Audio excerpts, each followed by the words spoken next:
আসসালামু আলাইকুম ওয়া রাহমাতুল্লাহি ওয়া বারাকাতু। তোমাদের সবাইকে স্বাগত জানাচ্ছি আমাদের আজকের ইকোনমিক্স ক্লাসে। আমরা বিগত ক্লাসগুলোতে আলোচনা করেছিলাম আমাদের অর্থনীতির আমাদের দ্বিতীয় চ্যাপ্টার, অর্থাৎ আমাদের প্রথম পত্রের দ্বিতীয় অধ্যায়। আমরা দেখেছি যে অধ্যায়টি আমাদের জন্য অনেকটা কঠিন থেকে সহজ হয়ে গিয়েছে। সো আমাদের অর্থনীতির দ্বিতীয় অধ্যায়ের নাম কি বলতো? আমাদের অর্থনীতির দ্বিতীয় অধ্যায়ের নাম হলো ভোক্তা ও উৎপাদকের আচরণ। আমাদের ইকোনমিক্স প্রথম পত্রের আমাদের এই অধ্যায়টা খুবই খুবই গুরুত্বপূর্ণ একটা অধ্যায়, ভেরি ভেরি ইম্পর্ট্যান্ট একটা অধ্যায়। এই অধ্যায় থেকে আমাদের অনেকগুলো কোয়েশ্চেন্স বিভিন্ন বোর্ডে চলে আসে এবং তো এই ক্লাসগুলো আমরা তোমাদের ফ্রিতে দিচ্ছি। আমাদের দেখো পাওয়ার প্লে প্রোগ্রাম চলতেছে, আমাদের পাওয়ার প্লে প্রোগ্রাম চলমান রয়েছে, আমাদের পাওয়ার প্লে প্রোগ্রাম চলমান। তো এই পাওয়ার প্লে প্রোগ্রামটার অর্থ হলো তোমরা যারা আগামী এক্সামে পরীক্ষা দিবা, তোমরা যাতে এক্সামে খুব ভালো রেজাল্ট করতে পারো। এরকম আছে যে অনেকে বিগত 1 থেকে 1.5 বছর পড়াশোনা করেনি বা তারা উদাসীন ছিল পড়াশোনার ব্যাপারে। তো তাদের জন্য আমাদের এই পাওয়ার প্লে প্রোগ্রামটা, এই পাওয়ার প্লে প্রোগ্রামে আমাদের আর্টস এবং কমার্সের যারা স্টুডেন্টরা আছে তাদের জন্য আমরা বিভিন্ন ক্লাস নিয়ে থাকি এবং তাদের জন্য আমাদের যে আয়োজনটা সেটা একই সাথে আমাদের ডাউট সলভিং ক্লাস থাকে, আমাদের রেকর্ড ক্লাস তো নর্মালি আসেই, এর পাশাপাশি আমাদের কি থাকে আরও পাওয়ার প্লের লাইভ ক্লাস। তো আমরা এক্সাম ব্যবস্থা রেখেছি। তো সব কিছু মিলিয়ে একটা সুন্দর একটা প্রোগ্রাম তাদের জন্য। এবং এই প্রোগ্রামের যে কস্ট সেটা হলো মাত্র 599 টাকা। এই প্রোগ্রামের কস্ট মাত্র 599 টাকা। তো আমরা দেখো, আমরা যেটা বলতেছিলাম সেটা হলো যে লেকচার 4, আমাদের ইকোনমিক্সের এই দ্বিতীয় অধ্যায় লেকচার 4 আমরা এখানে চলে আসছি। তো আমরা ইউটিউবে প্লেলিস্ট সাজিয়েছি এই অধ্যায়ের উপরে। তোমরা লেকচার 1, লেকচার 2, লেকচার 3 তোমরা দেখতে পাবে ইউটিউবে গেলে আমাদের। তো এই অধ্যায়ের প্লেলিস্ট বানানোর অর্থটা হলো, এবং এর পাশাপাশি আমাদের আরও একটা অধ্যায়ের প্লেলিস্ট আছে ইউটিউবে তোমরা দেখতে পাবে, সেটা হলো কি প্রথম পত্রের চতুর্থ অধ্যায়, সেটা হলো কি বাজার অধ্যায়টারও প্লেলিস্ট তোমরা ইউটিউবে পেয়ে যাবা। আর আমার পরিচয়টা যদি একটু দেই, আমি তোমাদের নাজমুল সাকিব ভাইয়া, আমাদের বন্দি পাঠশালার ইকোনমিক্সের আর্টস এবং কমার্স পাঠশালার ইনস্ট্রাক্টর। আমি পড়াশোনা করছি বর্তমান ঢাকা ইউনিভার্সিটিতে এবং আমার কলেজ ছিল Notre Dame college, Dhaka.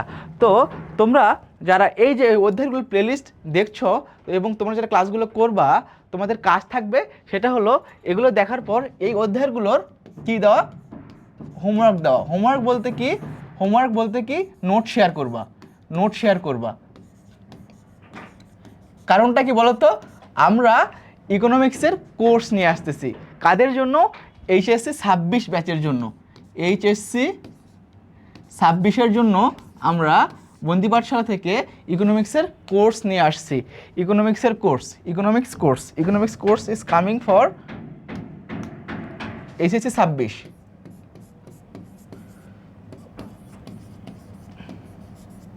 Eco course is coming. So তোমরা আমাদের গ্রুপ এবং পেজে আপডেট পেয়ে যাবে। আমাদের গ্রুপ আর্টস এবং কমার্স পাঠশালা বিপি এই গ্রুপ, এবং আমাদের পেজ আর্টস এবং কমার্স পাঠশালা। তো এই গ্রুপগুলো এবং পেজগুলোতে তোমরা একটু নজর রাখলেই আমাদের অ্যানাউন্সমেন্ট সবগুলো দেখতে পাবে, এবং তোমরা ইউটিউব থেকে ক্লাস করে সেই ক্লাসগুলো এবং ক্লাসের যে নোটগুলো সেগুলো তোমরা আমাদের যে গ্রুপগুলো আছে সেগুলোতে শেয়ার করবা। সো এগুলো কথা বলার অর্থ হলো তোমাদের একটু আমরা জানাচ্ছি আর কি, যে তোমরা আমাদের সম্পর্কে জানো আমরা কেমন ক্লাস নেই, বা আমাদের গ্রুপগুলোতে তোমরা দেখতে পাবা যে কীরকম স্টুডেন্টদের রিভিউ, যে ক্লাসগুলো কেমন হচ্ছে, বা আমাদের ওভারঅল একটা ব্যবস্থা যে কেমন ব্যবস্থা স্টুডেন্টের জন্য আমরা করেছি এত কম টাকাতে। সো দেখো, মাত্র কিন্তু 599 টাকাতে আমরা এই কোর্সটা দিচ্ছি তোমাদের, এই এসিপি পাওয়ার প্লে কোর্সটা। যারা এখনও নাও নাই তারা এনরোল করতে পারো। কাদের জন্য? এইচএসসি 25 ব্যাচের জন্য।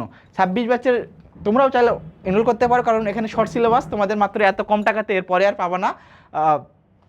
যেহেতু এটা ফার্স্ট টাইম আমাদের, দ্যাটস ওয়াই তোমাদের এই সুযোগটা দেওয়া হচ্ছে। সো তোমরাও এনরোল করতে পারো। করলে কি হবে, এতগুলো রেকর্ড ক্লাস তোমরা পেয়ে যাবা, লাইভ ক্লাস পেয়ে যাবা। আগের যেগুলো হয়েছে ওগুলোতে তোমরা আমাদের ওয়েবসাইট থেকে দেখতে পারবা, এবং একই সাথে তোমরা একটা এক্সপিরিয়েন্স পাবা যে 25-এর সাথে আমাদের 26-এর কতটা ডিফারেন্স আছে, লাইক ওরা কতটা স্ট্রং, তোমরা কতটা উইক। সো এটা তোমরা বুঝতে পারবা।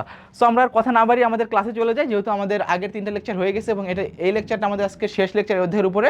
আশা করি তোমরা এই 4টা অধ্যায়, এই 4টা লেকচার যে তোমরা করবে এই অধ্যায়ের উপরে করলে তোমাদের ইকোনমিক্সের মোটামুটি অনেকটা প্রবলেম সলভ হয়ে যাবে এবং আমরা আরও কোর্সে তো একদম বিস্তারিত পড়াবো। এখানে যেহেতু আমাদের পড়ানোর সময়টা একটু শর্ট থাকে, দ্যাটস ওয়াই আমরা এখানে খুব শর্টভাবে তোমাদের বোঝানোর চেষ্টা করি।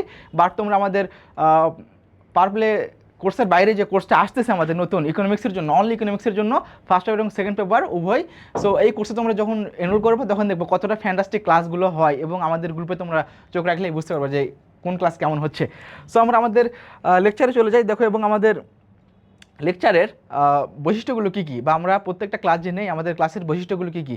ক্লাসের বৈশিষ্ট্য হলো প্রত্যেকটা ক্লাসে আমাদের বিস্তারিত আলোচনা থাকবে। বিস্তারিত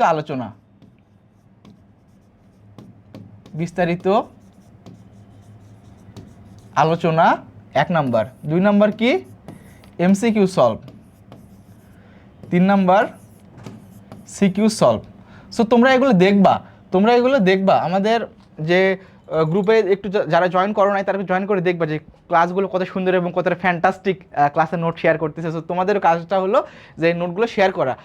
সো দেখো, আমরা প্রত্যেকটা ক্লাসে আলোচ্য বিষয় আমরা দেখি। আজকের আলোচ্য বিষয়গুলো কী কী, যোগান রিলেটেড আমরা পড়াশোনা করব, ব্যতিক্রম পড়বো, নির্ধারকগুলো পড়বো, যোগান অপেক্ষক পড়বো, মোটামুটি যোগান রেখার ঢাল পড়বো, যোগান সমীকরণ, স্থিতিস্থাপকতা পড়বো, স্থিতিস্থাপকতা নির্ণয় পড়বো। এবার দেখো পদ্ধতি, ভারসাম্য, এটা খুবই গুরুত্বপূর্ণ। দেখো ভারসাম্যটা, এই ভারসাম্যটা আমরা খুবই গুরুত্ব দিয়ে পড়বো ভারসাম্যটা, কারণ এখান থেকে আমাদের কোশ্চেন আসবে, মাস্ট একটা কোশ্চেন আসবে সিকিউ। এবং আমরা তোমাদের বলে দিই যে কোন অধ্যায় থেকে তোমরা কোনগুলো পড়বা এবং কোনগুলো বেশি গুরুত্বপূর্ণ, কোনগুলো ক নাম্বার, কোনগুলো খ নাম্বার। যারা ইকোনমিক্স ক্লাস করেছে তারা জানে আমাদের ক্লাসগুলো কতটা ফ্যান্টাস্টিক এবং কতটা ইম্পর্ট্যান্ট ক্লাস। সো দেখো, আমাদের লাস্টের দিকে আমরা কী করি, এমসিকিউ সলভ এবং সিকিউ সলভ। সো প্রত্যেকটা ক্লাসে আমাদের সেম টাইপের আমরা ক্লাসগুলো সাজাই। সো তোমরা দেখলেই বুঝতে পারবা। সো আমাদের ক্লাস যারা করো নাই বা যারা ফার্স্ট টাইম আজকের এই লেকচারটি দেখতেছো, সো তোমাদের অনুরোধ থাকবে আমাদের প্লেলিস্টটা ঘুরে এসে তোমরা একটু নোট করো, তোমরা একটু নোট শেয়ার করো, তোমরা একটু কমেন্ট করো যে ক্লাসগুলো কেমন, এবং তোমরা একটু সাজেশন দিতে পারো যে কোন ক্লাস কীভাবে নিলে আরেকটু উন্নতি করতে পারবো, বা কোন ক্লাস কীভাবে নেওয়া উচিত তোমাদের জন্য, যেহেতু তোমরা স্টুডেন্ট, আমরা টিচার। তো সব কিছু মিলে তোমাদের সাজেশন আমাদের একান্ত কাম্য। চলো আমরা আজকের ক্লাসে চলে যাই। আমাদের দেখো পাওয়ার প্লের প্যানেলটা কীরকম। আমাদের পাওয়ার প্লের সব টিচার ঢাকা ইউনিভার্সিটি, বুঝছো? তোমরা আর কোনো প্যানেল দেখবা না যে সব টিচার যেখানে ঢাকা ইউনিভার্সিটি থাকে। আমাদের দেখো এখানে বাংলার জন্য আমাদের দেশ সেরা তানভীর ভাই আছে। সো আমাদের এই হলো অবস্থা আমাদের পাওয়ার প্লের। তোমরা যারা এখনও জয়েন করো না তারা একটু দেখতে পারো এখান থেকে 25 ব্যাচের জন্য আমাদের যে আর্টস এবং কমার্সে যারা আসো, আর্টস এবং কমার্সের, তো তোমাদের সবার জন্য মোটামুটি এই প্রোগ্রামটা আমরা আয়োজন করেছি। সবার জন্যই মোটামুটি। তোমাদের দেখো এই যে আর্টস এবং কমার্সে যারা আসো মোটামুটি সবার জন্যই আমাদের এই প্রোগ্রামটি আয়োজিত। সো তোমাদের আর কোনো চিন্তা নেই। আশা করি তোমরা যারা আরও 2 মাস আছে তোমরা একটু ভালো করে পড়ে এ প্লাস পাবে, আমাদের অ্যাডমিশনেও তোমরা আমাদের সাথে থাকবে এবং তোমরা বেস্ট রেজাল্ট করে আমাদের আলটিমেট গোল ঢাকা ইউনিভার্সিটিতে চান্স পাবা এবং আমাদের হ্যাপি করবা। যাই হোক, আমরা আমাদের আলোচনায় চলে যাই। দেখো, আমাদের আলোচনা আমরা যোগানের আগ পর্যন্ত আমাদের আগের ক্লাসগুলোতে আমরা পড়ে ফেলেছিলাম। আজকে আমরা যোগান থেকে শুরু করে অধ্যায় লাস্ট পর্যন্ত আমরা ইনশাল্লাহ পড়াশোনা করার চেষ্টা করব। সো যারা ক্লাসে আছো বা যারা ক্লাসটি দেখছো বা যারা ক্লাসটি দেখবা ভবিষ্যতে, যেহেতু এটা ইউটিউবে আমাদের ক্লাস যাচ্ছে, সো তোমরা একটু খাতা কলম নিয়ে নোট ডাউন করবা প্রত্যেকটা ক্লাসের প্রত্যেকটা টপিক। সো আশা করি তোমরা অনেক বেশি উপকৃত হবে। দেখো, অর্থনীতিতে যোগান বলতে মেনলি কী বুঝাইছে। যোগান বলতে অর্থনীতিতে নর্মালি আমরা যোগান বলতে কী বুঝি, বাট ওটার সাথে অর্থনীতি একটু পার্থক্য আছে। দেখো অর্থনীতি কী বলছে, দেখো অর্থনীতিতে যোগান বলতে দেখো একটা নির্দিষ্ট সময়ে, মানে একটা নির্দিষ্ট সময় থাকতে হবে এবং নির্দিষ্ট দাম থাকতে হবে। একটা নির্দিষ্ট সময়ে একটা নির্দিষ্ট দামে বিক্রেতাগণ, দেখো বিক্রেতাগণ মানে যারা সেল করে, যারা পণ্যগুলো সেল করে, এই বিক্রেতাগণ কোন একটা দ্রব্যের, যেমন ধরো একটা দ্রব্য ধরি, কী ধরতে পারে এখানে, দই। আমার বাসা যেহেতু বগুড়াতে, দ্যাটস আমি দই বললাম। বগুড়াতে এই নির্দিষ্ট দ্রব্যের যে পরিমাণ বিক্রয় করতে প্রস্তুত থাকে, দেখো বিক্রয় করতে প্রস্তুত থাকে, এখানে বিষয়টা কি, একটা মজুদের বিষয় আছে, মজুদের একটা বিষয় আছে। এই মজুদ কিন্তু সে বিক্রয় করে না, সে প্রস্তুত কিন্তু থাকে না কিন্তু, বাট যোগান সেটাকে বলবো যেটা হলো কি বিক্রয় করার জন্য প্রস্তুত থাকে। সো মজুদ তো আছে, আমরা একটু পর আলোচনা করবো এগুলো নিয়ে। সো প্রস্তুত থাকলে তখনই তাকে আমরা কি বলবো, যোগান বলবো। সো আমাদের শর্ত হলো দুইটা, দেখো আমাদের শর্ত কি কি, আমাদের দুইটা শর্ত, একটা হলো কি নির্দিষ্ট সময়, একটা হলো কি নির্দিষ্ট সময়, আরেকটা হলো কি নির্দিষ্ট দাম, আরেকটা হলো কি নির্দিষ্ট দাম।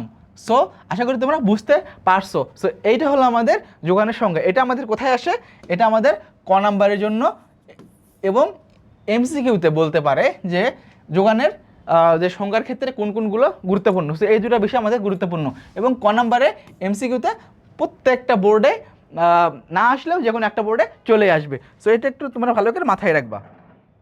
এখন থেকে বলছে যে যেটা বলতেছিলাম যোগান ও মজুদ, দেখো মজুদ সবসময় কি হবে, যোগানের চেয়ে বেশি হবে, মজুদ বেশি, মজুদ সবসময় কি বেশি হবে কার থেকে, যোগানের থেকে, যোগানের থেকে। ধরো বিষয়টা কীরকম, ধরো আলু, আমার বাসা যেহেতু বগুড়া, সো বগুড়া রিলেটেড একটু আলোচনাগুলো বেশি করতেছি।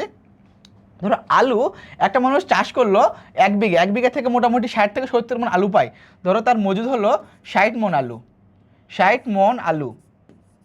সে ধরো যোগান দিতে চাই হলো 40 মণ আলু, মানে সে ধরো বিক্রি করতে চাই, মানে হলো সে বাজারে বিক্রি করতে চায় 40 মণ আলু।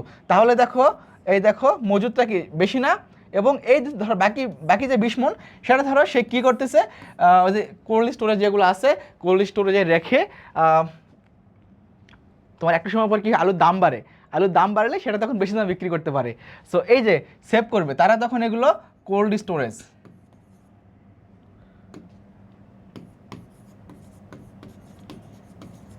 কোল্ড স্টোরেজে কী করে আলুগুলো সংরক্ষণ করে, যাতে সে পরে ভবিষ্যতে বেশি দাম বিক্রি করতে চায়। সো প্রত্যেকটা বিষয়েরই আমাদের ইকোনমিক্সের সাথে রিলেভেন্স আছে। সো আমরা এগুলো দেখবো আস্তে আস্তে। সো এই হলো বিষয় মজুদ এবং যোগানের মধ্যে যে সম্পর্কগুলো আছে এবং পার্থক্যগুলো আছে। সো আমরা এগুলো দেখে ফেললাম। সো আশা করি তোমরা এটুকু ক্লিয়ার হয়ে গিয়েছো। আমাদের পরের স্লাইডে চলে যাই, দেখো কি বলছে, বলছে হলো কি যোগান বিধি বলে। আমরা চাহিদা বিধি পড়ছিলাম, সেরকম একটা আছে কি যোগান বিধিও আছে। দেখো এখানে কি বলছে একটু ভালো করে লক্ষ্য করো, অন্যান্য অবস্থা স্থির থাকলে, অন্যান্য অবস্থায় স্থির থাকলে মানে রুচি, তোমার হলো আয় বা হলো সময়, এগুলো স্থির থাকলে কি বলতেছে উচ্চতর দামে। ভালো করে দেখো এখানে পয়েন্টগুলো কি কি বলছে, পয়েন্টগুলো দেখ ভালো করে দেখো, উচ্চতর দামে, উচ্চতর দামে। দেখো আবার কি বলছে, উচ্চতর দামে দেখো যোগান বৃদ্ধি পায়, যোগানের পরিমাণ কি বৃদ্ধি পায়। আর একটা ঘটনা দেখো কি বলছে, নিম্নতর দামে, নিম্নতর দামে দেখো কি বলছে, নিম্নতর দামে হলো কি যোগানের হ্রাস পায়, অর্থাৎ যোগানের যে পরিমাণটা সেটা কি হ্রাস পাচ্ছে। সো দাম ও যোগানের যে প্রতিক্রিয়াটা বা ক্রিয়াগত সম্পর্ক সেটা কেমন, দেখো সম্পর্কটা হলো কি বিপরীতমুখী। এই যে ক্রিয়াগত সম্পর্কটা কীরকম দেখো আমরা একটু পর বলবো। সম্পর্কটা সমমুখী সম্পর্ক, যেহেতু চাহিদার ক্ষেত্রে দামের সাথে সম্পর্কটা হলো বিপরীতমুখী, বাট যোগানের সাথে সম্পর্কটা হলো কি সমমুখী সম্পর্ক, সমমুখী সম্পর্কটা হলো কি সমমুখী সম্পর্ক। অর্থাৎ দাম যদি বাড়ে, ধরো এটা হলো দাম, দাম যদি বাড়ে তাহলে কি যোগানও বাড়বে, এটা হলো কি যোগানও বাড়বে। আবার দেখো যদি এরকম হয় দাম যদি কমে, ধরে দামটা কমে গেল, তাহলে কি হবে যোগানও কমে যাবে। সো দাম ও যোগানের সম্পর্কটা কীরকম, সম্পর্কটা হলো কি এই যে সমমুখী সম্পর্ক, সম্পর্কটা হলো সমমুখী সম্পর্ক। এই সম্পর্কটা যখন থাকবে তখন আমরা সেটাকে কি বলবো, যোগান বিধি বলবো। এটাও তোমাদের কোথায় আসে, এটাও তোমাদের ক নাম্বারে চলে আসে, এটাও তোমাদের ক নাম্বারে সিকিউ যখন লিখবা তোমরা তখন বলবো যে যোগান বিধি কাকে বলে, ক নাম্বারে দিতে পারে। সো এটা তোমরা ভালো করে মাথায় রাখবা। সো আমরা আশা করি যোগান বিধি রিলেটেড যে আমাদের যে কনসেপ্ট ছিল, সো কনসেপ্টটা তোমাদের ক্লিয়ার হয়ে গিয়েছে। আমাদের ইকোনমিক্সে কী করতে হবে বলো তো, আমাদের ইকোনমিক্সকে এমনভাবে পড়তে হবে যাতে ইকোনমিক্সকে আমাদের পানির মতো মনে হয়। দ্যাটস ওয়াই আমরা কোনো রকম প্যাচ, কোনো রকম মানে অগোছালো পড়তে যাবো না, আমরা জাস্ট গোছালো পড়বো এবং যেটুকু পড়লে আমরা আমাদের এইচএসসিতে A+ পাবো, আমরা সেইটুকু পড়বো এবং আমাদের সাথে সাথে এমসিকিউ সলভটা করলে আমরা এমসিকিউতে অনেক ভালো রেজাল্ট করতে পারবো। দ্যাটস ওয়াই তোমরা বেশি পেঁচাবো না, বেশি অগোছালোভাবে পড়াশোনা করবা না, জাস্ট যেভাবে পড়াচ্ছি সেভাবে তোমরা পড়া ট্রাই করবা, দেখবা যে এর বাইরে তোমাদের আর কোনো কোশ্চেন্স আসবে না ইনশাআল্লাহ তাআলা। সো দেখো এরপর কি বলতেছে, এরপর যেটা বলতেছে সেটা দেখো, ভালো করে দেখো, বলতেছে যোগান রেখা। দেখো আমরা কি বলছিলাম, দেখো চাহিদা রেখা বলছিলাম না, চাহিদা রেখা কেমন বলছিলাম, চাহিদা রেখা বলছিলাম যে এরকম নিম্নমুখী হয়, চাহিদা রেখা বলছিলাম নিম্নমুখী, তাই না, ডিডি প্রাইম চাহিদা রেখা। তাহলে এটাকে কি বলছিলাম আমরা, এটাকে আমরা বলছিলাম চাহিদা রেখা, এটাকে আমরা বলছিলাম চাহিদা রেখা, তাই না। তোমাদের কিন্তু অনেকের মনে আছে, বা অনেকে তোমরা মনে ভুলে যাও, বা অনেকে এটা ফার্স্ট ক্লাস, দ্যাটস ওয়াই তোমাদের একটু বিস্তারিত বলতেছি আমি। দেখো বলতেছে কি, দেখো এই যে যোগান বিধি এবং সূচির জ্যামিতিক বা রৈখিক প্রকাশকে যোগান রেখা বলে। দেখো এই যে যোগান বিধি একটা আছে এবং সূচি একটা আছে, আমরা এগুলো একটু পর পড়বো এগুলো। এটা রৈখিক প্রকাশকে, রৈখিক প্রকাশকে বলছে কি যোগান রেখা। আমরা একটু কি বললাম, দেখো যোগান বিধি কি বলছে, যে দাম বাড়লে কি হয়, যোগান বাড়ে এবং দাম কমলে যোগান কমে, দাম এবং যোগানের মধ্যে সম্পর্কটা কীরকম, সমমুখী সম্পর্ক। দ্যাটস ওয়াই দেখো দাম যখন বাড়বে তখন যোগান বাড়বে, এবং এখানে একটু পর আমরা দেখব, একটু এখানে বলে রাখি যে হলো ডান দিকে ঊর্ধ্বগামী। তাহলে দেখো যোগান রেখাটা কীরকম হবে, ডান দিকে ঊর্ধ্বগামী হবে। বাট এর ব্যতিক্রমও আছে, চাহিদা ভিত্তিক ব্যতিক্রম আমরা পড়ছি, আমরা আজকে যোগান ভিত্তিক ব্যতিক্রমও পড়বো। এটাকে আমরা কি বলবো, এস এস প্রাইম যোগান রেখা পড়বো। এটাকে আমরা বলবো কি এস এস প্রাইম যোগান রেখা, যোগান রেখা আমরা এটাকে বলবো। তাহলে আমরা নর্মালি কি দেখলাম, যে চাহিদা রেখা এক ধরনের হয় এবং যোগান রেখা অন্য ধরনের হয়। চাহিদা রেখা কীরকম, চাহিদা রেখা নিম্নগামী এবং কি যোগান রেখা ঊর্ধ্বগামী। সো এই হলো মোটামুটি আমাদের যোগান রেখার ধারণাটা। একটু পর আমরা বিস্তারিততে চলে যাবো, আশা করি তোমরা এইটুকু ক্লিয়ার হয়ে গেছো। সো আমার ক্লাস যদি এইটুকু তোমরা বুঝতে পারো, তাহলে তোমরা একটু কাইন্ডলি ভিডিওটি পজ করে আমাকে একটু ইউটিউবে, যেহেতু তোমরা ক্লাস করতেছো, তোমরা একটু কমেন্ট করে আমাকে জানাবা ইউটিউবে একটু। তোমরা তো জানো যে কমেন্ট করা যায়, বাট আমি তো তোমার দেখতে পারবো, পরে দেখতে পারবো, বাট এখন তো তোমাদের লাইভ ক্লাস হচ্ছে না, যেহেতু আমরা দেখতে পারতেছি না। তো তোমরা একটু কমেন্ট করবা ইউটিউবে মাঝে মাঝে যখন আমি বলি আর কি। সো এরপর দেখো কি বলছে, যোগান বিধি তো আছেই, যোগান বিধির ব্যতিক্রমটা তোমাদের একটু আগে আমি দেখাই। কি দেখাবো, যে সম্পূর্ণ একটা চিত্র এঁকে তোমার দেখায় যোগান রেখাটার কেমন হয় আর কি। সো একটু দেখো চিত্রটা, যোগান রেখাটা কেমন একটু তোমার দেখায়, যেহেতু তোমরা অনেকেই বুঝতে পারতেছ না হয়তো বা। ধরো যোগানটা হলো এটা, যোগানের পরিমাণ, আর এটা হলো কি দাম কোনো একটা দ্রব্যের। তো এটা হলো ধরো দাম ধরো 5 একক, 5 টাকা বা 10 টাকা বা 15 টাকা ধরো। আর ধরো যোগান ধরলাম এখানে, তোমরা একটু সুন্দর করে আঁকে নিবা, 50 একক, 100 একক, আবার ধরো 150 একক ধরো। এখন দেখো, ধরো দাম হলো যখন 5 টাকা, তখন ধরো যোগান হলো 50 একক ধরো। রেখাটা কোথায় হবে, এই জায়গাতে হবে, আমরা রেখাটা আঁকাবো। দাম যখন ধরো বাড়তিছে, দাম যখন বৃদ্ধি পাচ্ছে, তখন দেখো যোগানও বাড়তিছে, যেহেতু আমরা যোগান বৃদ্ধি হিসেবে পড়ছি যে দাম বাড়লে যোগান বাড়ে, তখন দেখো যোগানও বাড়তিছে। দেখো যোগানও কী হবে, যোগানও বেড়ে যাবে, যোগানও বেড়ে যাবে, যোগানও বেড়ে যাবে। তখন দেখো কোথায় হবে আমাদের পয়েন্টটা হবে এই যে এই জায়গাতে হয়তো হবে, তাই না, এই জায়গাতে পয়েন্টটা হবে। তখন আমরা এটাকে যোগ করে দিই। দেখো আস্তে আস্তে কিন্তু উপরের দিকে ঊর্ধ্বমুখী। আবার দেখো দাম আরও বাড়তেছে, দাম যখন আরও বাড়ে তখন দেখো যোগান আরও বাড়ে, যোগান তখন আরও বেড়ে যায়। তখন দেখো কেমন হচ্ছে, তখন রেখাটা কেমন হয়, এই যে 15 এবং 150 এই জায়গাতে, তাই না, এইখানে। হ্যাঁ, ধর আমরা এগুলো যোগ করে দেবো, আমরা এগুলো যোগ করে দিলে কি হবে, আমরা একটা যোগান রেখা পাবো। সো যোগান রেখাটা কেমন হয় সেটা আমরা দেখব, এটা একটা বিস্তারিত একদম মানে প্রুফ যে দেখো রেখাটা কেমন হয়। রেখাটা হচ্ছে কি বাম থেকে ডান দিকে ঊর্ধ্বগামী, বাম থেকে ডান দিকে ঊর্ধ্বগামী। এইটা হলো মোটামুটি আমাদের কি রেখা বলো তো, এটা হলো আমাদের যোগান রেখা। এই যে বিন্দুগুলো আমরা যোগ করে দিব, এটা ধরো এ বিন্দু, বি বিন্দু, সি বিন্দু, আর এটা কি তাহলে এস প্রাইম যোগান রেখা। এটাকে আমরা বলবো কি যোগান রেখা। আশা করি তোমরা যোগান রেখা যে কীভাবে অঙ্কন করলাম সেটা তোমরা বুঝতে পেরেছো। সো আর কোনো সমস্যা থাকার কথা না। তোমাদের আমি প্রুফ হিসাবে দেখাই দিলাম যে দাম যখন বাড়ে তখন যোগান অটোমেটিক বৃদ্ধি পায়।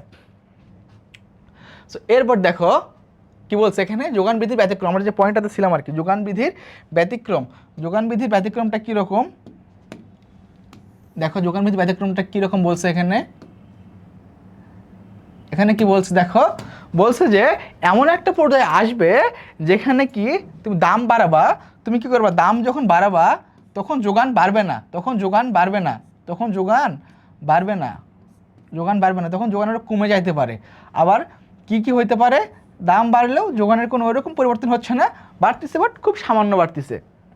দেখো এখানে কি বলতেছে, সেগুলোকে যোগান বিধির ব্যতিক্রম বলতেছে। সো এখানে কি বলছে দেখো, ভালো করে দেখো, ভবিষ্যতে যখন দামের ব্যাপক পরিবর্তনের সম্ভাবনা থাকে, মানে বিষয়টা কীরকম, একটা ধরো জমির কথা ধরি, বর্তমানে জমির খুবই মূল্য ঢাকা শহরে স্পেশালি, তোমাদের যাদের ঢাকার বাসা বা জমি একটু আছে, তোমরা দেখবা যে বিষয়টা কীরকম, যে আজ থেকে 20 বছর আগেও ঢাকার জমিগুলোর দাম এতটা বেশি ছিল না, বাট বর্তমানে যে হারে দাম বাড়তেছে, এইভাবে যদি দাম বাড়তে থাকে তাহলে আগামী 20 বছর পর কি হবে, মানে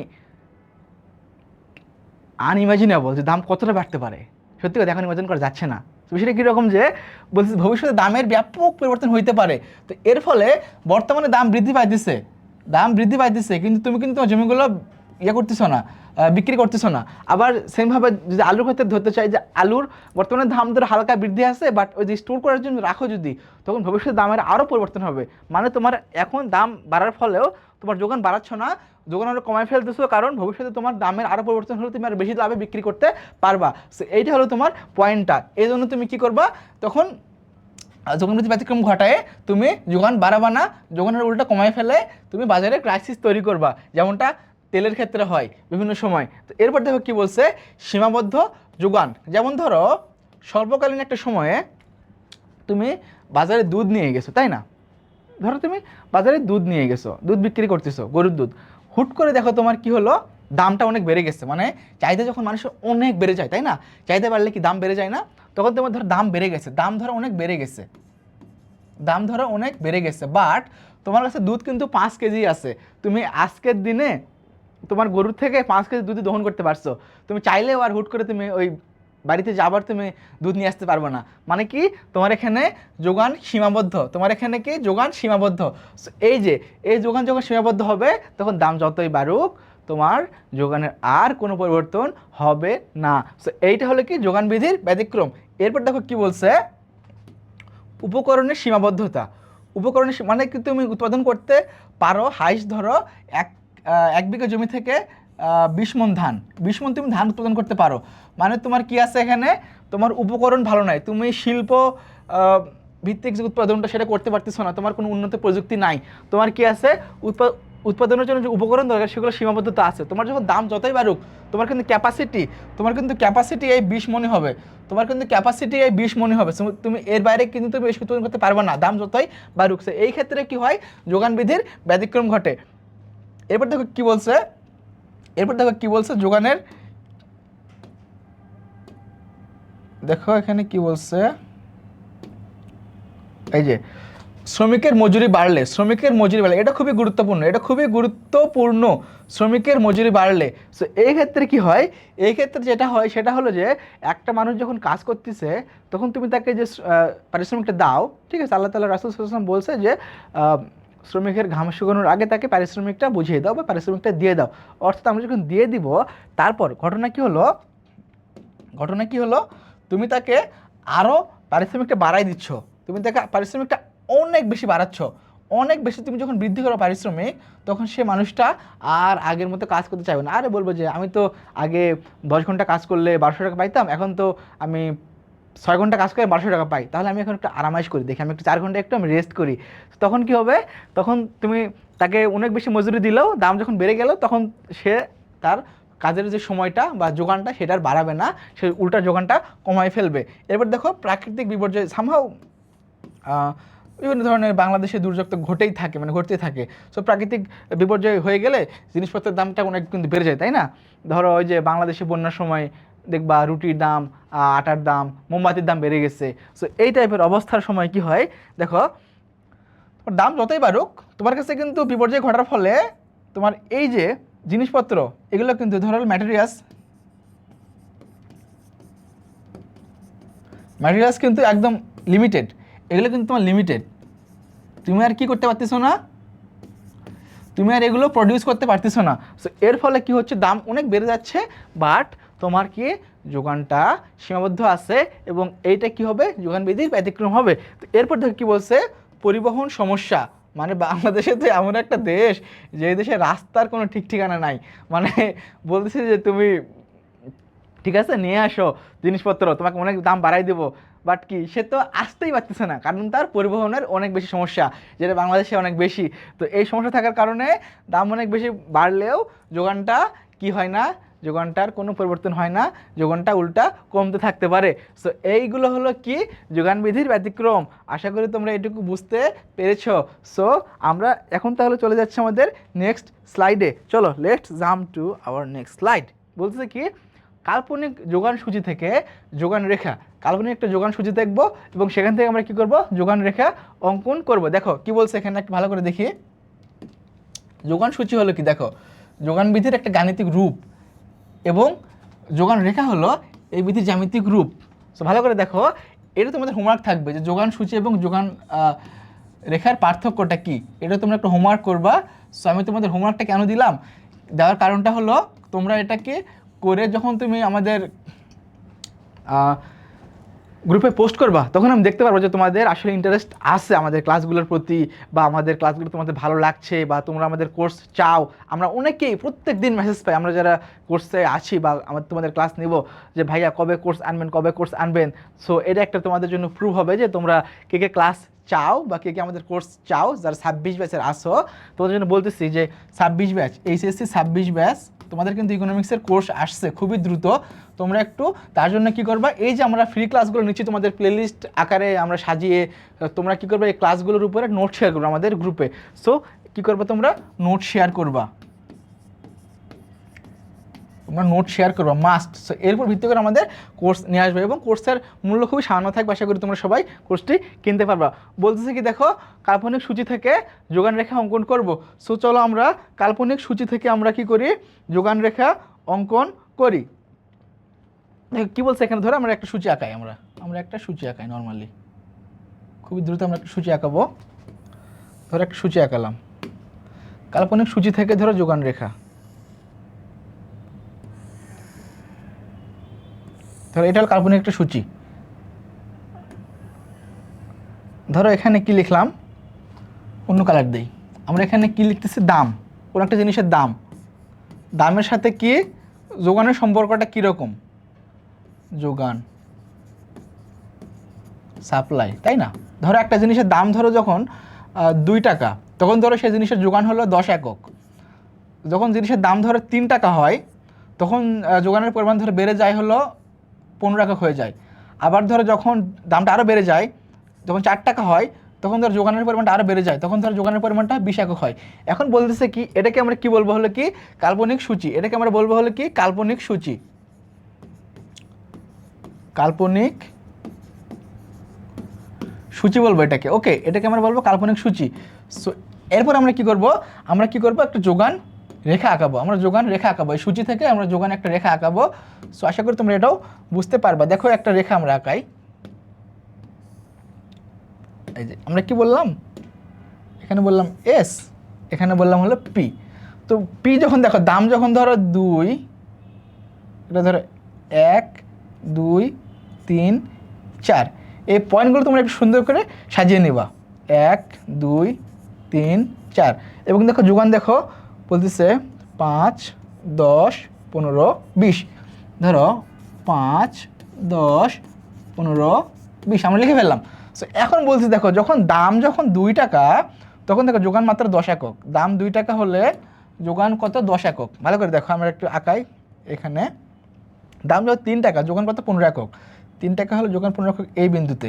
আবার দেখো দাম 4 টাকা হলে যোগান দেখো 20 একক হয়ে যাচ্ছে যখন ধরো এই বিন্দুতে। এই দেখো আমরা একটা রেখা পেলাম, এই যে ধরো বিন্দুগুলো এখানে আর লিখতে পারতাম যে হলো প্রাপ্ত বিন্দুগুলো ধরো এ বিন্দু, এটা ধরো বি বিন্দু, এটা ধরো সি বিন্দু। এখন আমরা তাহলে কী করবো, এই যে রেখা বিন্দুগুলো পাইলাম এগুলো আমরা কী করবো সুন্দর করে যোগ করে দেবো। সুন্দর করে যোগ করে দিলে আমরা যে রেখাটা পাচ্ছি এটাই হলো আমাদের কি হচ্ছে যোগান রেখা, এটাই আমাদের কি হচ্ছে যোগান রেখা, এস প্রাইম যোগান রেখা। সো আশা করি তোমরা বুঝতে পারছো। এবং তারপর আমরা সময় থাকলে কি করবো, যেগুলো আমরা যোগ করে দেবো সুন্দর করে। 3 টাকা দামে 15 একক এবং 4 টাকা দামে ওই পরিমাণটা বেড়ে আরও যায় 20 একক হয়ে যায়। সো এই হলো আমাদের বিষয়। সো তোমরা চিত্রগুলো পরীক্ষার খাতে সুন্দর করে আঁকাবা। সো এই হলো আমাদের কি কাল্পনিক সূচি, আর এটা কি আমাদের যোগান রেখা। ওকে, সো আশা করি তোমরা এই স্লাইডটাও সুন্দর মতো বুঝতে পেরেছো আমার প্রিয় শিক্ষার্থীরা। এই যে এটা হলো কি বললাম, এটা কি বললাম, যোগান রেখা বললাম। তাহলে আমাদের কাল্পনিক সূচি থেকে যোগান রেখা অঙ্কন হয়ে গেল। সো কিছুই না, জাস্ট তুমি কি নিবা, দাম নিবা আর যোগান নিবা। তো এটার থেকে আমরা কি করবো, একটা রেখা অঙ্কন করবো। রেখাটা কীরকম হবে, বাম থেকে ডান দিকে ঊর্ধ্বগামী। কারণ কি, যোগানের সাথে দামের সম্পর্ক একই রকম, সমমুখী সম্পর্ক। দ্যাটস ওয়াই দাম বাড়লে যোগানটা অনেক বেড়ে যায়। সো এই হলো ঘটনা। এরপর দেখো কি বলছে, যোগানের নির্ধারক সমূহ। এর মানে কি, যেসব বিষয়ের উপরে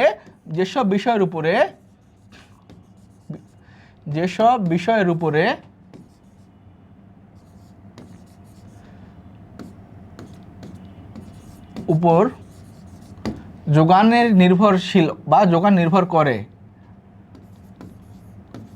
যোগান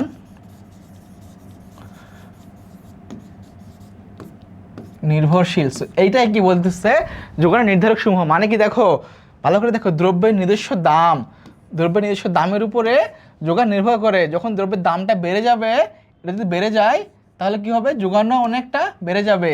এবার দেখো উৎপাদন বৃদ্ধি ধরনের 3 ধরনের আছে। একটা হলো ক্রমহ্রাসমান আছে, ক্রমবর্ধমান আছে, আর একটা সমানুপাতিক আছে।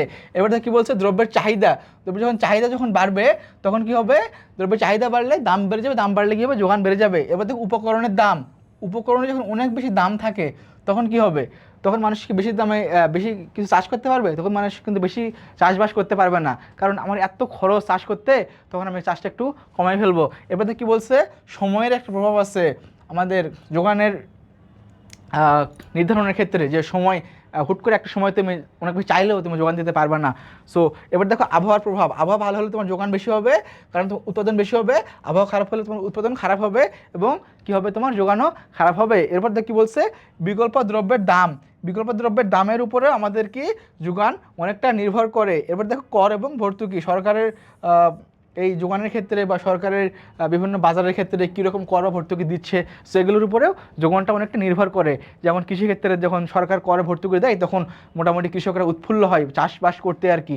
সো তখন কি হয়, যোগানটা অনেক বেড়ে যায়। বাট সরকার যখন আর উল্টা প্রেশার দেয় কৃষকদের উপরে, তখন সরকার এই চাপ দেওয়ার ফলে কৃষকরা কি হয়, উদ্বুদ্ধ আর হয় না, উল্টা আরও ডিমোটিভেটেড হয়ে যায়। তখন তারা আরও চাষবাস বন্ধ করে দিয়ে বাসায় বসে থেকে কান্না উন্না করে। সো এইটা হলো মোটামুটি ঘটনা। তাহলে তোমরা আশা করি যোগানের যে নির্ধারক সমূহ বা যোগান যেসব বিষয়ের উপর নির্ভরশীল, সো এই বিষয়গুলোর উপর ডিপেন্ড করে যোগান কী হতে পারে, যোগান বাড়তেও পারে আবার যোগান কমতেও পারে। সো এইগুলো ঘটতে পারে। সো এগুলো হলো কি যোগানের নির্ধারক। আশা করি তোমরা এইটুকু সুন্দর মতো বুঝতে পেরেছো।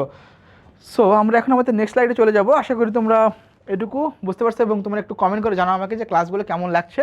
সো এটা জানাটা খুবই গুরুত্বপূর্ণ এবং তোমাদের যে কমেন্টসগুলো, এগুলো আমরা দেখতে চাই, কারণ এগুলো যদি দেখতে না পারি তাহলে আমরা বুঝবো না যে আমাদের ক্লাসের কী কী ইমপ্রুভমেন্ট দরকার, বা আমাদের ক্লাসের আর কী কী ম্যাটেরিয়ালস যোগ করতে হবে, বা তোমরা আর কীরকম বা কী ধরনের ক্লাস চাও, সবগুলো আমাদের একটু জানাতে হবে। সো তোমরা একটু কমেন্ট করো। সো এরপর দেখে কী বলছে, দেখো যোগান অপেক্ষক, অর্থাৎ এই যে দাম এবং যে যোগান এর মধ্যে যে নির্ভরশীল যে সম্পর্কটা, সেটাকে আমরা কি বলতেছি, এই যে এটাকে আমরা বলবো হলো কি নির্ভরশীলতার চিহ্ন।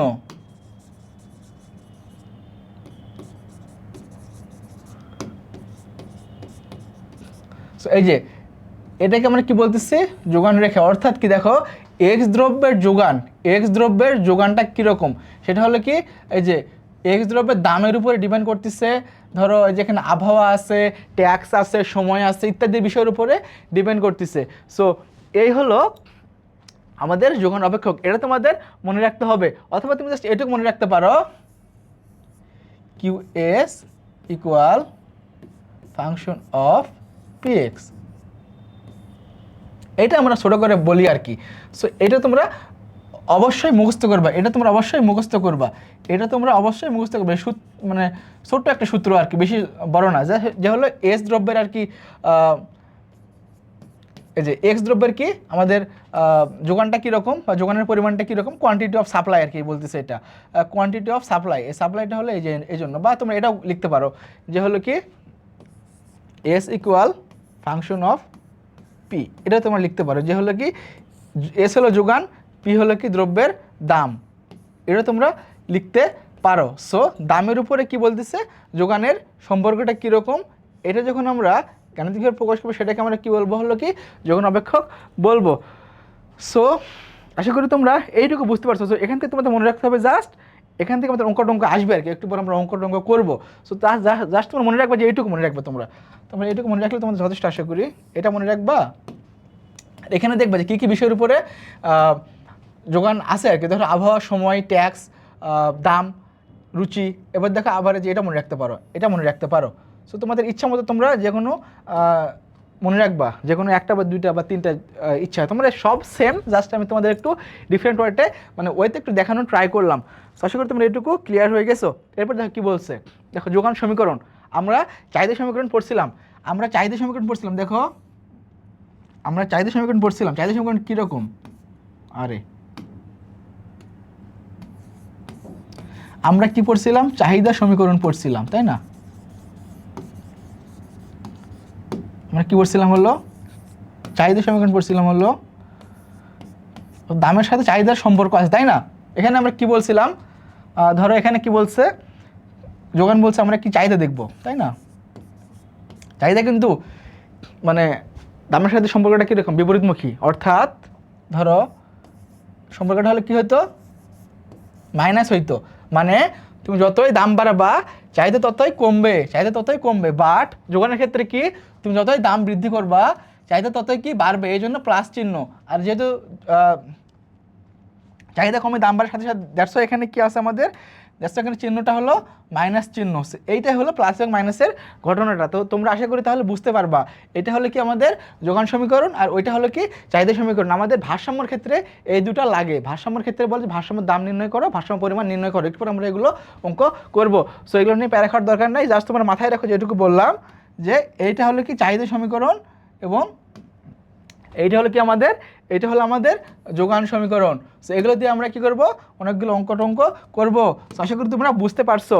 এবং আমরা এটা কেন প্লাস লিখছি এটাও বললাম, যে যেহেতু দামের সাথে যোগানের সম্পর্ক সমমুখী, দ্যাটস ওয়াই দাম বাড়লে যোগান বাড়ে, বাট চাহিদা সম্পর্কে বিপরীতমুখীর জন্য দাম যখন বাড়ে তখন যোগানটা কমে যায়। একটু পর আমরা এগুলো দেখবো, বা এখানে তোমাদের দেখায়, যদি দেখো ধরো এখানে তোমার একটু প্রুফ দেখায়, যে পি যদি ধরো এখানে ধরো পি,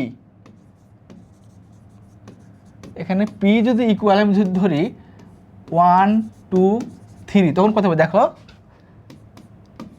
20 প্লাস 2 ইন্টু 1, ধরো 2, তাহলে কত হলো দেখো, 1 হলে পি 1 হলে পি ইকুয়াল টু 1, এবং দেখানোর জন্য আর কি, দেখো 22। আবার ধরো পি ইকুয়াল টু 2 হলে তখন দেখো কত, 20 plus 2 into 2 equal to 20 plus 4 সমান দেখো 24। মানে দেখো দামও তুমি বাড়াই দিচ্ছ, তুমি দামও অনেকটা বাড়াচ্ছ, তোমার কি হচ্ছে সাথে সাথে যোগানও বেড়ে যাচ্ছে। দেখো তোমার যখন দাম 1 থেকে 2 হয়ে গেল, তখন তোমার দেখো যোগানটা 22 থেকে 24 হয়ে গেল, 22 থেকে 24 হয়ে গেল। সেমভাবে চাহিদার ক্ষেত্রে দেখো, যদি দেখো এখানে ধরো দাম ধরো এখানে ধরো 2 ধরলাম, আবার ধরো দাম বেড়ে 3 হইলো, সো তখন দেখ কী হয়, দেখো চাহিদাটা দেখো কি বল, দাম যখন 2 টাকা হয়, ধরো 10 মাইনাস 2 ইন্টু 2, তখন দেখো কি হয়, দাম 2 হলে দাম কত ধরলাম, 2 টাকা হলে দেখো 10 মাইনাস 4 ইকুয়াল টু 6 একক, চাহিদাটা 6 একক হলো। বাট দাম যখন দেখো 3 টাকা বেড়ে, মানে দাম যখন বেড়ে 3 টাকা হয়, তখন দেখো কেমন হয়, 10 মাইনাস ওই চাহিদা ওই সমীকরণে বসাই দিবা জাস্ট 2 ইন্টু 3, দেখো 10 মাইনাস 6 ইকুয়াল টু দেখো 4। মানে তুমি যখন দাম বাড়াচ্ছ, দাম যখন তুমি 2 থেকে 3 টাকা করলা, তখন তোমার যোগান কত দেখো, তখন তোমার যোগান কত হলো, 6 একক থেকে কমে 4 একক হয়ে গেল। সো আশা করি তোমরা বুঝতে পারছো, যোগান চাহিদা 6 একক থেকে কমে 4 একক হয়ে গেল। সো এইটা হলো আমাদের দামের সাথে আমাদের কার সম্পর্ক, আমাদের চাহিদার সম্পর্ক। সো দাম বাড়লে কি হচ্ছে, চাহিদা কমে যাচ্ছে, বাট অন্যদিকে কি দাম যখন বাড়তেছে তখন যোগানও বাড়তেছে। সো এইটা হলো যোগান এবং চাহিদার মধ্যে যে একটা আলাদা একটা সম্পর্ক। সো আশা করি আমরা এটুকু বুঝতে পারছি। সো আমরা একটু পর নেক্সট স্লাইডে চলে যাব। সো চলো let's jump to our next slide. দেখি কি বলছে, হ্যাঁ এটা আমাদের নেক্সট স্লাইড। ওকে, কি বলছে দেখো, যোগান রেখার ঢাল। আমরা কি বলছিলাম, চাহিদা রেখার ঢাল আমরা ঋণাত্মক পড়ছিলাম না? দেখো আমরা ঢালের ক্ষেত্রে আমরা পড়াশোনা করছিলাম যে নিম্নমুখী রেখার ঢাল ঋণাত্মক হয়। আমরা যখন ঢাল পড়ছিলাম, ঢাল মনে আছে বা দেখছো, এই ঢাল কিন্তু এখানে বলছিলাম হলো ঋণাত্মক, মাইনাস। আমরা ঋণাত্মক বলছিলাম, বাট যেহেতু এটা হলো চাহিদা রেখা, এটা আমরা কি বলছিলাম, চাহিদা রেখা বলছিলাম। বাট দেখো যোগান রেখার ক্ষেত্রে কি, যোগান রেখার ক্ষেত্রে কি, এই যে এটা যোগান রেখা না, এস এস প্রাইম যোগান রেখা এটা, তাই তো উপরের দিকে গেছে, ডান দিকে ঊর্ধ্বগামী। দ্যাটস ওয়াই ঢাল কেমন হবে, ঢাল হবে প্লাস, অর্থাৎ ধনাত্মক। খুব স্বাভাবিক বিষয়। অর্থাৎ ঢাল মানে কি, ঢালুত্ব। একটা জিনিস কতটা ঢালু সেটাই মেনলি মিন করতেছে আর কি।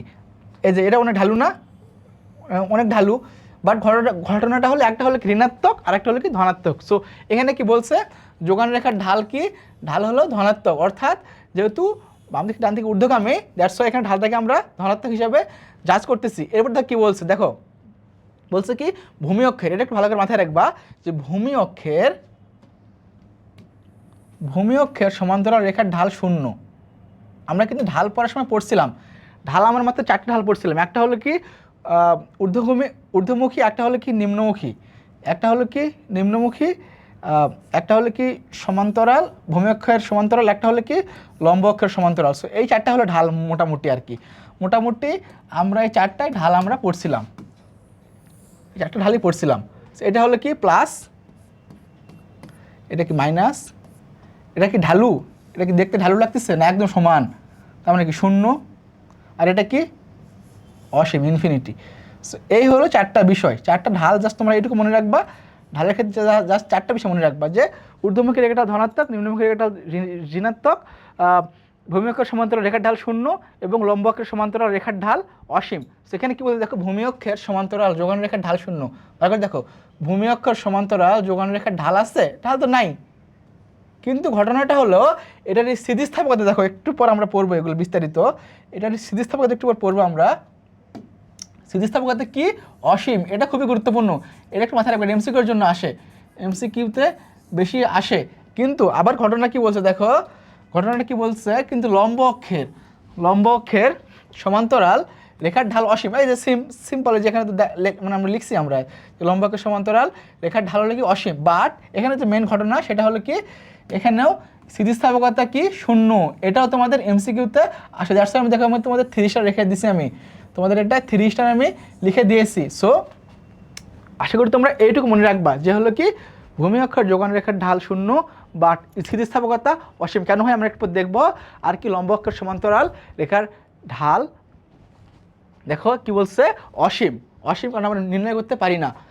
আর হলো এটা কি স্থিতিস্থাপকতা মানে কি 0, স্থিতিস্থাপকতা মানে কি নড়ানড়ি, সে কতটুকু পরিবর্তন করতে পারে। সো এটাই যোগানের কতটুকু পরিবর্তন হয়। সো এটাই মেনলি বলতেছি, একটু আমরা বিস্তারিত যাবো। সো আশা করি তোমরা এইটুকু ক্লিয়ার হয়ে গিয়েছো ঢাল রিলেটেড যে আলোচনার সেটাই। ঢালের ক্ষেত্রে তোমরা জাস্ট এইটুকু মনে রাখবা, এইটুকুর বাইরে আর কিছু মনে রাখার দরকার নাই। সো আশা করি তোমরা এইটুকু ক্লিয়ার। এরপর দেখো কি বলছে, যোগানের স্থিতিস্থাপকতা। এই যে স্থিতিস্থাপকতা মানে কতটুকু সে চেঞ্জ করতে পারে, কতটুকু পরিবর্তন হতে পারে। আশা করি ভালো করে একটু মনে রাখবা এইটুকু, বা এইটুকু একটু ভালো করে বোঝার চেষ্টা করবা। কি বলছে দেখো, অন্যান্য বিষয় স্থির থাকলে, দেখো ওই যে বলছিলাম রুচি, সময় পরিবর্তন, আবহাওয়া ইত্যাদি স্থির থাকলে কোনো দ্রব্যের দেখো শুধুমাত্র দামের আপেক্ষিক পরিবর্তনের ফলে, আপেক্ষিক শতাংশিক পরিবর্তনের ফলে দেখো কি বলছে, যোগানের যে আপেক্ষিক শতাংশিক পরিবর্তন হয় এর মাত্রাকে যোগানের স্থিতিস্থাপকতা বলে। এটা আমাদের ক নাম্বারের আমাদের এমসিকিউতে আসে, সিকিউতে আসে, ক নাম্বার সিকিউতে আসে। জাস্ট আমরা মনে রাখবো এইটুকু, আমরা যে চাহিদার স্থিতিস্থাপকতা পড়ছিলাম, ইলাস্টিসিটি অফ ডিমান্ড, আমরা কি পড়ছিলাম, del Q by del P into P by আমরা কী পড়ছিলাম জাস্ট এখানে আমাদের পার্থক্যটা কি সেম ঠিকই আছে দেখো পিপি কিন্তু ঠিক আছে পিপি কিন্তু ঠিকই আছে জাস্ট আমাদের পরিবর্তনটা কি এই যে ডি এর জায়গাতে আমরা এস নিয়ে আসছি তাহলে কি এই যে সাপ্লাইয়ের পরিবর্তন সাপ্লাইয়ের কতটুকু পরিবর্তন হয় এটা আমরা দেখব সো এটাই মেনলি বলতেছে অর্থাৎ আমাদের কি হবে ইলাস্টিসিটি অফ সাপ্লাই অর্থাৎ যোগানের যে স্থিতিস্থাপকতা সেটা হলো কি যোগানের পরিবর্তন ভাগ দামের পরিবর্তন এটা ডেল্টা মানে হলো কি ডেল্টা এই চিহ্নটাকে হলো গ্রিক চিহ্ন ডেল্টা এটা মানে হলো কি পরিবর্তন ইকুয়াল টু পরিবর্তন বলে এটাকে পরিবর্তন ওকে আর এটা কি বললাম ইন্টু দেখো এখানে পি বাই এস আশা করি তোমরা এইটুকু বুঝতে পারছো এইটা হলো আমাদের যোগানের স্থিতিস্থাপকতা একটু আমরা অঙ্ক করতে পারি আমরা একটা অঙ্ক করতে পারি এখান থেকে আমরা করতেই পারি সো ধরো আমরা একটা অঙ্ক যদি করি এখানে বিষয়টা কেমন হবে আমরা একটা ম্যাথ নেই বই থেকে আমরা একটা ম্যাথ খুঁজে নেই যেখানে ধরো বলা আছে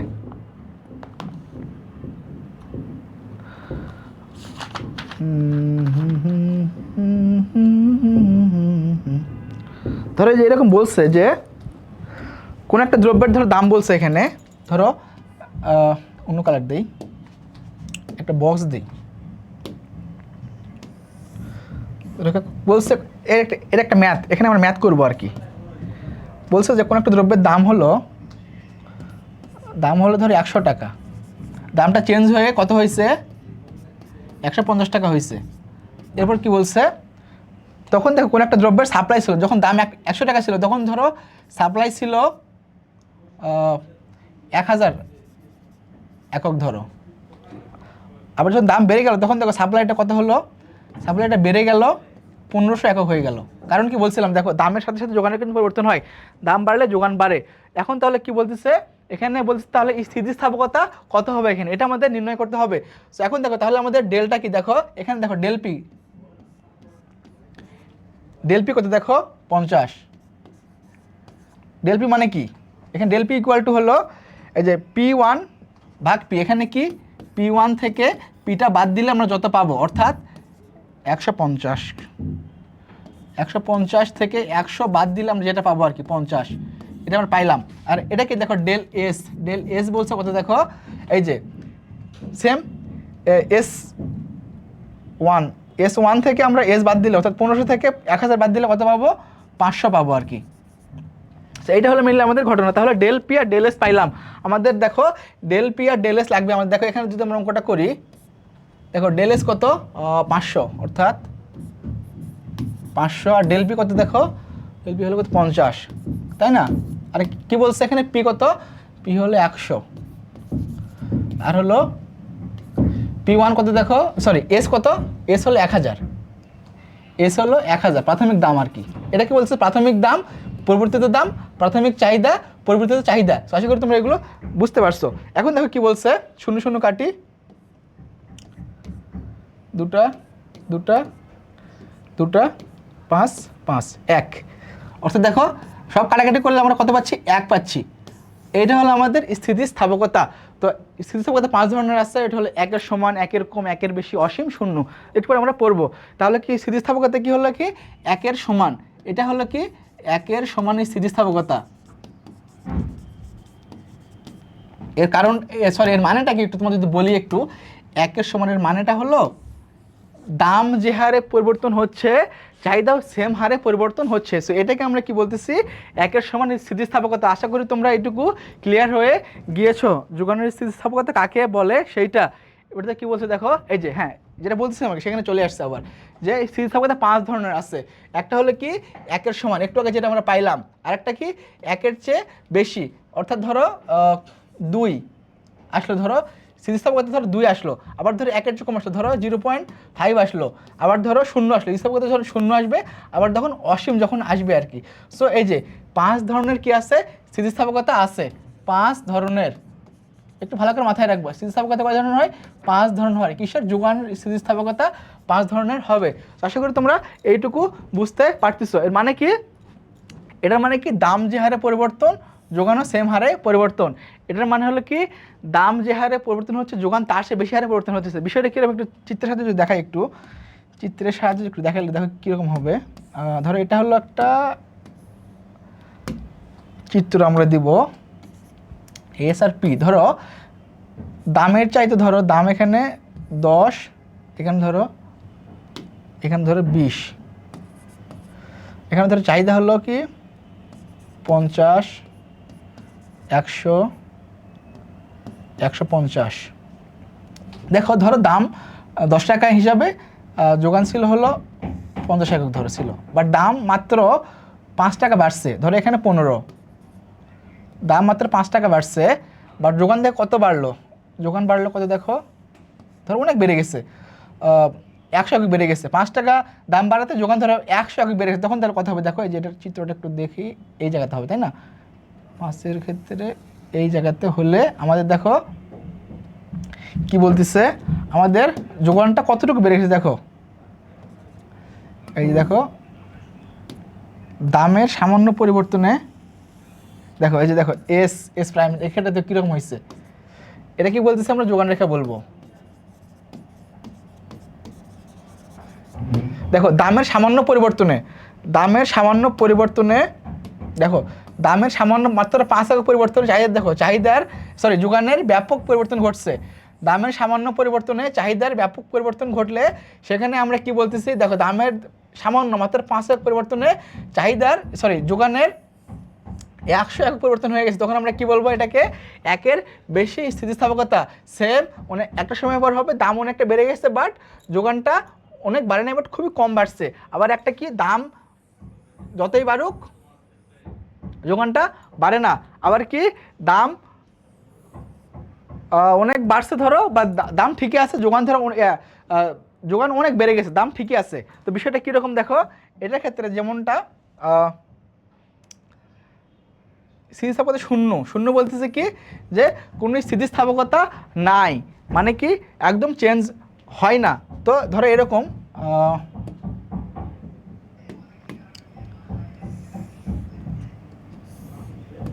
দাম যতই পরিবর্তন হোক, তোমার দাম ধরো যতই পরিবর্তন হোক, ধরো যোগান এটা আছে, ধরো 50 একক আছে, এখানে ধরো 50, 100, ধরো দাম অনেকটা বেড়ে গেল, ধরো দাম অনেক বেড়ে গেল, বাট যোগান এই যে 10 টাকার যে 50 একক ছিল, দাম যখন 100 টাকা হইলো তখন ধরো যোগানটা আর বাড়তেছে না, তখন এই যোগানটা ঠিকই আছে। দেখো তুমি আরও বাড়ালে বাট যোগান বাড়তেছে না। এটা হলো কি ভূমির ক্ষেত্রে, এটা হলো কি ভূমির কি যোগান স্থির।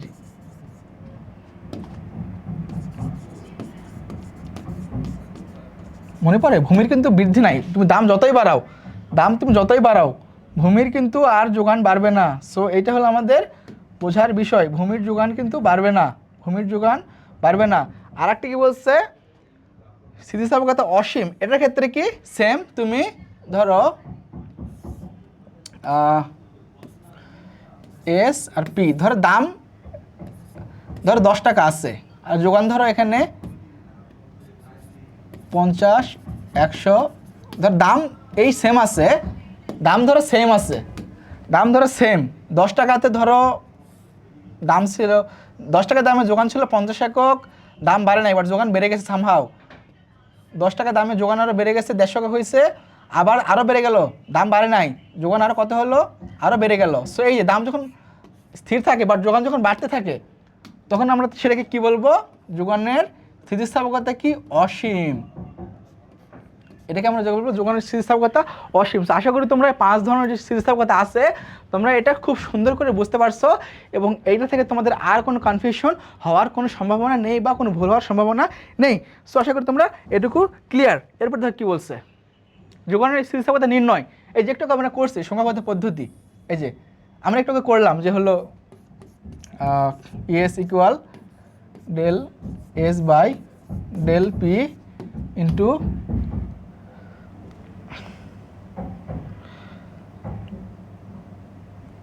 পি বাই এস, আমরা একটু করলাম তাই না, এই যে একটু আমরা করছি, কিন্তু দেখো ভালো করে দেখো, এটাই এটাই বলতেছে, এটাই আমরা করব। এটাই আমরা কোথায় করব? এটাই আমরা ওই অঙ্কটা করব আর কি। এটাই আমরা ওই অঙ্কে করব। সো এটাই বলতেছে স্থিতিস্থাপকতা নির্ণয়। যেখানে আমরা কত করছি দেখো, এখানে আমরা 1 করে ফেলছি, এখানে আমরা 1 করছি, তাই না? এখানে আমরা 1 বের হয়েছে আমাদের, এখানে আমাদের 1 বের হয়েছে, তাহলে তো আমাদের এটা করতে হইতেছে না। এটাকে বলতেছে আমরা পরীক্ষায় বেসিক্যালি আমরা এইটা করব, এই যে এটা সংখ্যাগত পদ্ধতি আমরা পরীক্ষায় বেশি করবো আর কি। এইটা সংখ্যাগত পদ্ধতিটা, এটা দিয়ে আমরা করবো। এখানে যেরকম থাকবে আর কি, অঙ্ক থাকলে আমরা করে দেবো। এখানে কত হতে পারে? 1 হতে পারে, 2 হতে পারে, 1-এর চেয়ে কম হতে পারে, 0 হতে পারে, অসীম হতে পারে। সো অনেকগুলো হতে পারে আর কি। সো জাস্ট আমরা লিখে রাখি কী কী হতে পারে এখানে। এখানে ধরো অন্য কালার দিই, 1 হতে পারে, 2 হতে পারে, 0 হতে পারে, 0.5 হতে পারে, অসীম হতে পারে, ইত্যাদি হতে পারে। সো আশা করি আমরা অনেকটা বুঝতে পারছি যে হলো এইটা হলো কি আমাদের সংখ্যাগত পদ্ধতি। সো আমরা এইটা পরীক্ষার আমরা হলে আমরা অঙ্ক করব এটা দ্বারা, অঙ্কটা দ্বারা। সো আশা করি তোমরা এটা ভালো করে মাথায় রাখবা, এইটা তোমরা ভালো করে মাথায় রাখবা। এটা তোমাদের ভালো করে মাথায় না রাখতে পারলে তোমাদের কিন্তু অঙ্ক করতে পারবে না। সো এটা তোমাদের মেইনলি পড়াশোনার বিষয়। এরপর দেখ কী বলছে, ভারসাম্য। এই যে মেইন বিষয় চলে আসছে, ভারসাম্যতে চলে আসছে আমরা।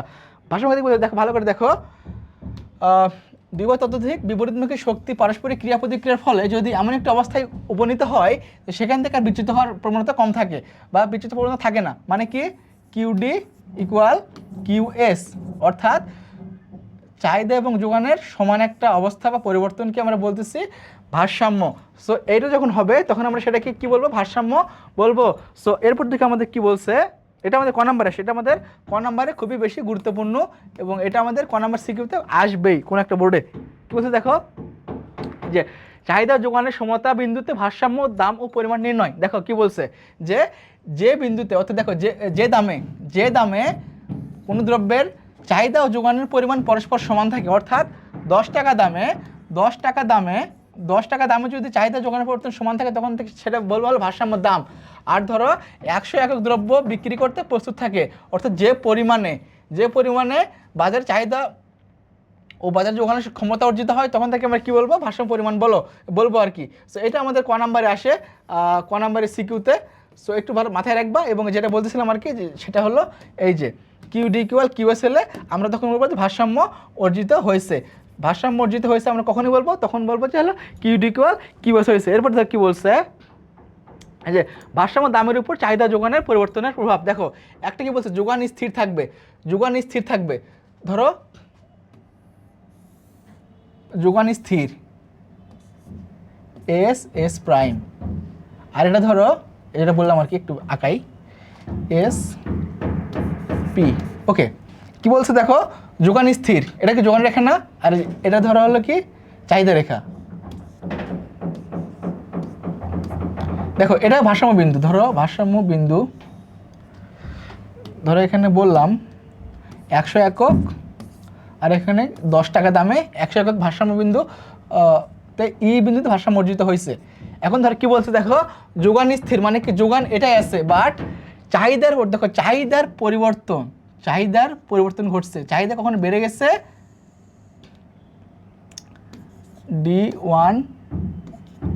D1 prime.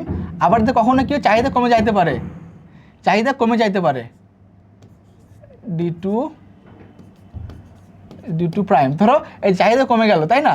সো এইটা হলো বিষয়, যে হলো কি যোগান স্থির বাট চাহিদার পরিবর্তন, রুচির পরিবর্তনের ফলে হইতে পারে, বা তার টেস্ট নষ্ট হয়ে গেছে, বা তার আয় বাড়ছে, যে কোনো কারণে হইতে পারে।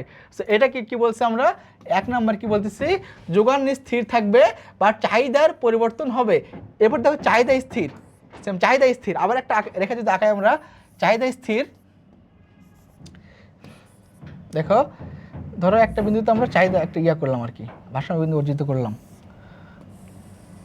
ধরো এস, আর এটা হলো কি আর ডি। এখন দেখ কি বলছে, চাহিদা স্থির যোগানের পরিবর্তন। দেখো বলছে কি যোগানের পরিবর্তন বলছে এখানে। তাহলে আমরা কি করব, এখানে যোগান দেখো ধরো বাড়ছে, দেখো এখানে দেখো চাহিদা বাড়ছিল, এখানে কি হবে, যোগান ধরো এখানে 100 একক ছিল, এখানে ধরো 10 টাকা ছিল বা 5 টাকা, ধরো এখানে ধরো 5 টাকা, ধরো কি হলো, চাহিদা স্থির বাট যোগানের পরিবর্তন, যোগান ধরো বেড়ে গেছে, যোগান ধরো বেড়ে গেল, যোগান ধরে কি হলো, যোগান বেড়ে গেল, যোগান বেড়ে গেল S1। আবার ধরো যোগান কমে যাইতে পারে সামহাও একটা কোনো কারণে, ধরো যোগান কমে গেলে এই যে আবার ধরো S2 S2 প্রাইম দিলাম, যে এক সময় কি হলো যোগানটা বেড়ে গেল, আবার দেখো কি হলো যোগানটা কমে গেল, তখন দেখো বিভিন্ন বিন্দুতে ভারসাম্য অর্জিত হচ্ছে। একটা হচ্ছে কি এই যে এই বিন্দুতে, আগে ছিল ই বিন্দুতে ভারসাম্য ছিল, এরপর দেখো যখন যোগানটা বেড়ে গেল তখন দেখো E1 বিন্দুতে, দেখো E1 বিন্দুতে ভারসাম্য অর্জিত হয়। আবার দেখো যখন যোগানটা কমে যায় তখন দেখো এই যে E2 বিন্দুতে ভারসাম্য অর্জিত হয়। সো এইটা হলো বিষয়টা হলো 2 নম্বরে। 2 নম্বরে কি বলছে যে চাহিদা স্থির থেকে যোগানের পরিবর্তন। আবার কি বলছে চাহিদা যোগানের যুগপথে পরিবর্তন, মানে কি একই সাথে চাহিদারও পরিবর্তন ঘটতে পারে আবার যোগানের পরিবর্তন ঘটতে পারে। সেটা কীরকম দেখো, ধরো এই যে এটা ধরো যোগান, এবং এটা ধরো কি বলছিলাম, এটা কি আমরা যোগান রেখা বললাম, এটা আমরা কি বললাম যোগান রেখা বললাম, এটাকে আমরা কি বললাম যোগান রেখা বললাম SS প্রাইম। আর এটা কি করলাম চাহিদা রেখা। একই সাথে চাহিদার পরিবর্তন ঘটছে, যোগানের পরিবর্তন ঘটছে। যেমন দেখো একই সাথে অন্য কালার দেই, সাদা কালার দিই, এখানে দেখো চাহিদার পরিবর্তন, এখানে দেখো যোগানের পরিবর্তন ঘটছে, যোগানের চেঞ্জেস আসছে SQ ধরলাম। আবার দেখো একই সাথে চাহিদার পরিবর্তন ঘটতে পারে, যোগানও বাড়ছে, তাহলে কি চাহিদা কি হবে দেখো একই সাথে যোগানের পরিবর্তন ঘটতে পারে এবং চাহিদার পরিবর্তন ঘটতে পারে। এখানে কি হলো যোগান বেড়ে গেল, তখন কি দাম, তখন কি হবে দাম বেড়ে যাবে, দাম তখন কি হবে দামও বেড়ে যাইতে পারে, বা যোগানেরও বৃদ্ধি, দাম বৃদ্ধি পাইলো আর কি। এই যে এইদিকে দেখো দাম বৃদ্ধি পাইলো, দাম না সরি চাহিদা বৃদ্ধি পাইলো আর কি, চাহিদা এখানে দাম তো না চাহিদা আর কি। তো দেখো চাহিদাটা বৃদ্ধি পাইলো, যোগানের বৃদ্ধি পাইলো, যখন একই ধরনের হবে তখন দেখো নতুন একটা বিন্দুতে ভারসাম্য অর্জিত হবে, নতুন একটা বিন্দুতে ভারসাম্য অর্জিত হবে। সো এইটা হলো আমাদের কি চাহিদা যোগানের যুগপথ পরিবর্তন। সো আশা করি তোমরা এটুকু বুঝতে পারছো। সো এরপর দেখো আমাদের কি বলছে, আমাদের ইকোনমিক্সের যেটা হয় আর কি, বা আমাদের পাওয়ার প্লের কাজগুলোতে যেটা হয় সেটা হলো যে যারা নোট শেয়ার করে তারা প্রাইস পায়। তো তোমরাও যারা নোট শেয়ার করবা তোমাদেরও প্রাইস দেবো, এসিপি টি শার্ট এবং এসিপি ডায়েরি। সো তোমরা একটু ভালো করে মাথায় রাখবে বিষয়টা। সো এরপর দেখো কি বলছে, আমাদের এমসিকিউ আছে, তোমরা একটু এমসিকিউগুলো দেখে নিবা, তোমরা একটু ভিডিও পজ করে রেখে এমসিকিউগুলো দিবা, যেহেতু আমাদের অনলাইন ক্লাস এটা লাইভ হচ্ছে না। সো তোমরা লাইভ ক্লাসে অ্যান্সার দিলে আমি দেখতে পারবো না, দ্যাটস ওয়াই তোমাদের আমি এমসিকিউ দিয়ে দিচ্ছি। বাট এই ফরম্যাটটার কারণটা হলো তোমরা যাতে জানতে পারো যে আমাদের ক্লাসগুলো কেমন হয় আসলে। সো দেখো এমসিকিউগুলো তোমরা একটু দেখে নিবা, দেখো এমসিকিউগুলো একটু দেখো, তোমাদের দেখাই। প্রত্যেকটা অ্যান্সার তোমরা একটু ইউটিউবের কমেন্ট বক্সে একটু দিবা, অ্যান্সারগুলো দিবা, এবং প্রবলেম হলে আমাদের জানাবা যে আমি পারতেছি না, বুঝতেছি না। দেখো আমরা এখানে দেখাই একটু কতগুলো এমসিকিউ আছে আমাদের, প্রত্যেকটা তোমরা আটকে আটকে তোমরা কি করবা অ্যান্সার করার চেষ্টা করবা। সিকিউ আছে আমাদের, দেখো সিকিউ তোমরা কি করবা হোমওয়ার্ক করবা, সিকিউ তোমরা কি করবা হোমওয়ার্ক করবে, এটা তোমাদের হোমওয়ার্ক, এবং তোমরা এটা কি করবা জমা দিবা। কোথায় জমা দিবা আমাদের গ্রুপে জমা দিবা, এটা তোমাদের হোমওয়ার্ক থাকবে। এইচডাব্লিউ হোমওয়ার্কগুলো কিন্তু মাস্ট আমি চাই। তোমাদের যারা 26 ব্যাচের আসছে, এইচএসসি 26 তোমাদের ইকোনমিক্সের কোর্স আসতেছে। সো সেটার জন্য আমাদের ফ্রি প্লেলিস্ট রেডি হয়ে গেল, তোমরা এগুলো ভালো করে ক্লাস করে তোমাদের ফিডব্যাক জানাবা। এইচডাব্লিউ আবার লিখে দেয়, এইচডাব্লিউ সবগুলো তোমাদের এইচডাব্লিউ, যেহেতু আমাদের লাইভ ক্লাস হচ্ছে না, লাইভ ক্লাসে আমরা সবগুলো সুন্দর করে সলভ করে দেখাই। HW okay boys girls, okay, so all the best and see you soon.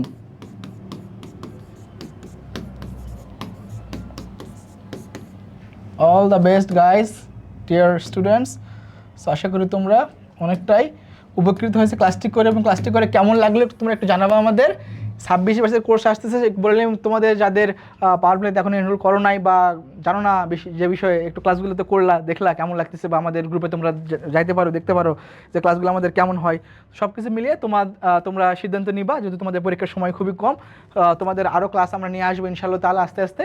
Just আমাদের সাথে থাকে, আমাদের ক্লাসগুলো করো এবং আমাদের ফিডব্যাক জানাও। সো হ্যাঁ, এই যে ক্লাস আমাদের শেষ, এখানেই শেষ, the end,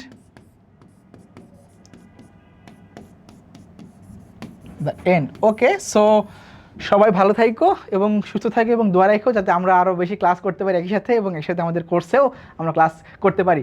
so all the best, আল্লাহ হাফিজ, আসসালামু আলাইকুম।